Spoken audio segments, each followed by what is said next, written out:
Hey, this is Trevor Barton, reading from my story, Fragments of Hilcias' Notebook. This is chapter 18.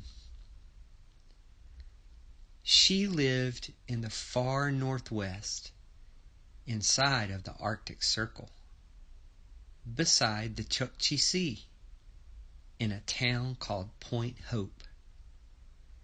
The Inupiat people there knew from the beginning that every snowflake that falls from the sky anywhere in the world is unique. No two snowflakes have ever been alike. No two snowflakes are ever alike. No two snowflakes will ever be alike.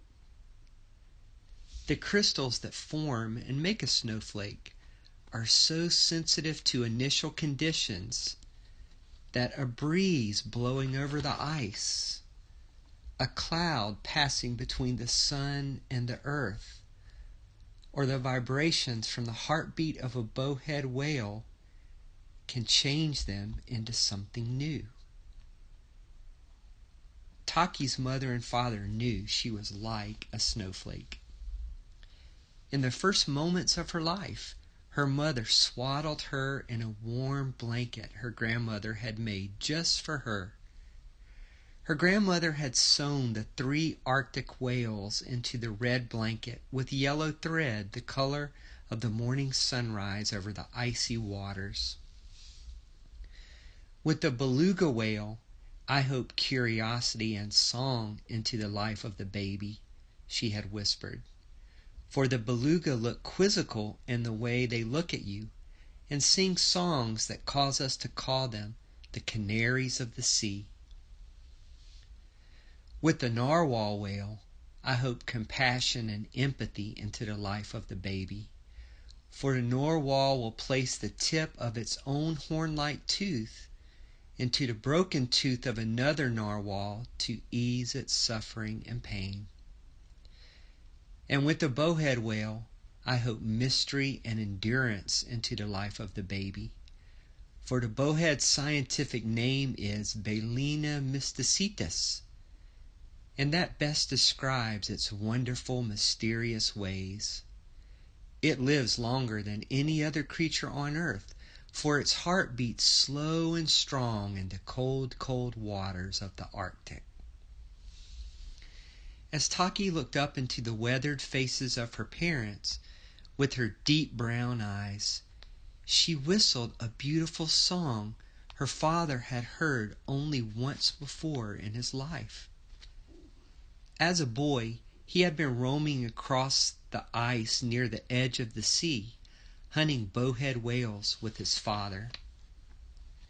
There, as he stood still and silent beside the water, a bowhead rose to breathe in a breath of air. For the Inupiat people, the bowhead whale is the source of life.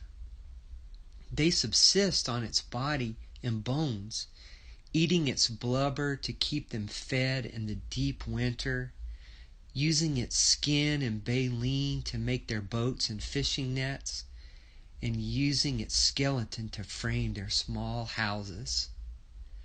They whisper its name with reverence and awe. He raised his harpoon to strike the great whale, and he whispered an old prayer his grandmother had taught him. I think over again my small adventures, my fears, those small ones that seem so big.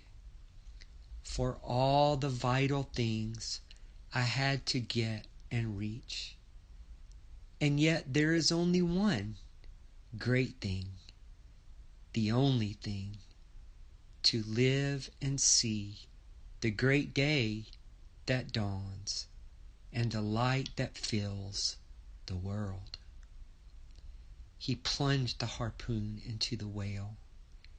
He would remember that moment for the rest of his life.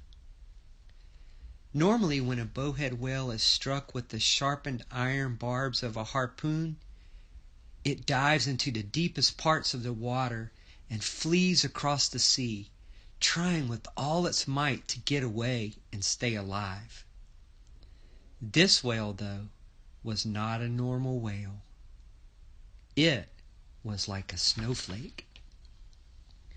As he looked into the eyes of the great whale, as he watched the light go out of its wise eye, he thought, this whale is willingly giving its life for the lives of my people.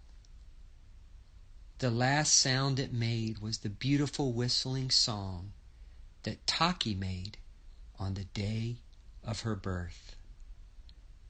As her mother and father looked down at her, they wondered, will her song reach the tiny, powerful ears and the giant, kind hearts of all the bowhead whales around us?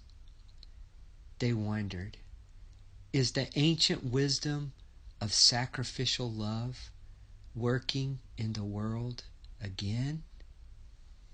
And they were afraid. Thank you for listening.